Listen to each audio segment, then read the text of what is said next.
even after receiving the anointing, ராஜாவா ஆயிட்டான் 15 வயசுல. சூப்பர் தங்க பாத்திரமா ஆயிட்டான். அம்மா அப்பா கொண்டுட்டு ஓடல. சோத்திரம். ராஜாவின் அரண்மனையில கொண்டு போய் வைக்கல. தாவீது ஒண்ணும் சொல்லல. 13 வருஷம் கர்த்தர் அவனை வனாந்திரத்திலே உருவாக்கினார். உருவாக்கப்படுதல் ரொம்ப முக்கியம். ஸ்தோத்திரம். அழைப்பு இருக்கலாம், அபிஷேகம் இருக்கலாம். யார் கையில இருக்கிறீங்க? தாவீது 13 வருஷம் he was waiting. உருவாக்கப்படுகிறது. கர்த்தரே என்னை உருவாக்கணும், அவர்தான் என்ன உருவாக்கணும், என்னை உருவாக்கும் ஆண்டவரே. 30 வயது வரைக்கும் கரெக்டா உருவாக்கி கையில ரத்த கரை இல்லாம அவனை ராஜாவாக்கினார். ஹல்லேலூயா.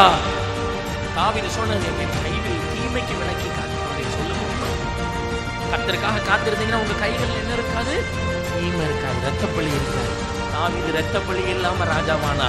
நீங்க ரத்தப்பழி இல்லாம ஆசீர்வதிக்கப்படணும்னு கர்த்தர் விரும்புகிறார்.